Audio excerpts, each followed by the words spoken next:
Shalom, Bapak Ibu, Amang dan Inan, Saudara terkasih. Hari ini saya akan cerita tentang Ibrani 10 ayat 23 sampai 24. Ayat 23, marilah kita teguh berpegang pada pengakuan tentang pengharapan kita, sebab Dia yang menjanjikannya setia. Dan marilah kita saling memperhatikan supaya kita saling mendorong dalam kasih dan dalam pekerjaan baik. Cerita tentang ayat 23 kita diingatkan untuk teguh berpegang. Teguh berpegang ini maksudnya kayak apa? Teguh itu ya bukan nama orang ya. Teguh itu maksudnya kita kuat, erat.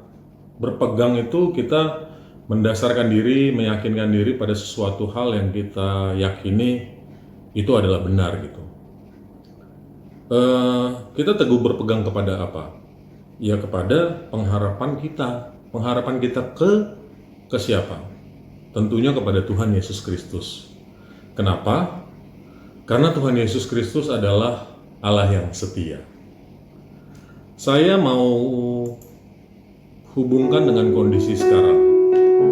Di masa pandemi yang sulit ini, banyak orang yang menderita, banyak yang mengalami kesusahan, terkena COVID, diputus dari pekerjaan, banyak keluarga yang meninggal,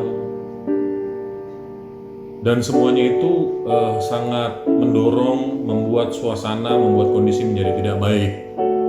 Tapi melalui ayat 23 ini kita diingatkan untuk kita teguh berpegang.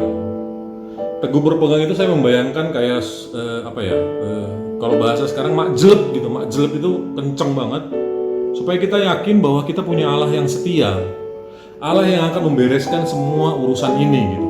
Tugas kita di bumi ini ya kita menjaga prokes kita. Kita lakukan vaksin, kita ikuti vaksin dengan lengkap.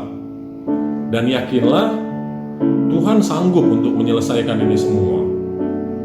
Cerita di ayat 24 ini kita diajak untuk saling memperhatikan supaya kita bisa mendorong dalam kasih untuk perbuatan baik. Tentunya di kondisi yang seperti ini banyak saudara-saudara kita yang tidak seberuntung sama kita, itu yang kita support. Keluarga, lingkungan, misalnya ada keluarga yang sedang isoman, disitulah kita hadir. Kita supply apa-apa aja yang mereka butuhkan, sehingga mereka bisa sembuh dengan cepat.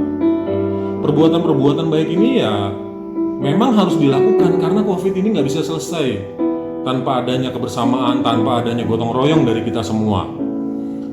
Dan gotong royong itu adalah salah satu ciri khas bangsa kita. Apalagi kita dalam suasana kita mau 17-an. Dulu perang kemerdekaan itu ya gotong royong ini yang membuat kita ini berhasil meraih kemerdekaan. Nggak ada cerita dia cuma bisa ngangkat senjata gitu. Ya dia melakukan dia ikut berperang. Dia cuma bisa ngurus masakan, ya dia masak di dapur umum. Ada yang misalnya hanya mengurus orang sakit, ya dia mengurus orang sakit. Dan itu dilakukan tanpa pamrih, saudara-saudara. Ini yang harus kita yakini di masa-masa pandemi ini. Yakinlah ini pandemi pasti akan selesai, dan kita pasti akan melewati satu hal yang membuat hidup kita nanti akan lebih baik lagi. Kita akan lagi bisa berkumpul, melakukan acara adat, melakukan ini, segala macam dengan suasana yang mungkin lebih baik, yang tidak pernah kita bayangkan sebelumnya. Saya teringat lagu ini, Tuhan pasti sanggup. Karena Allah yang setia, itu yang akan campur tangan untuk membereskan semua urusan kesusahan kita ini. Dan kita harus yakin, kita pegang teguh. Dan mari kita tetap menjaga hati kita, menjaga kekeluargaan kita. Yakinlah bahwa semua ini akan selesai. Karena apa? Karena Tuhan pasti sanggup. Seperti lagu ini. Pasti sanggup,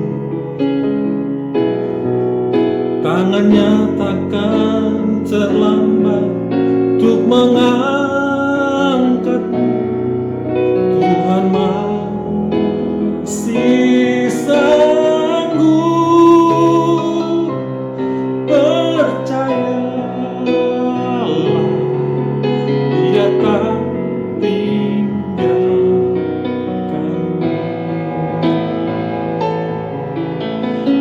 bapak-bapak semua, ibu-ibu semua, itu yang saya ajak melalui firman Tuhan hari ini. Mari kita bersama-sama tetap melakukan perbuatan baik, saling tolong di antara kita, dan percaya Tuhan akan bereskan ini.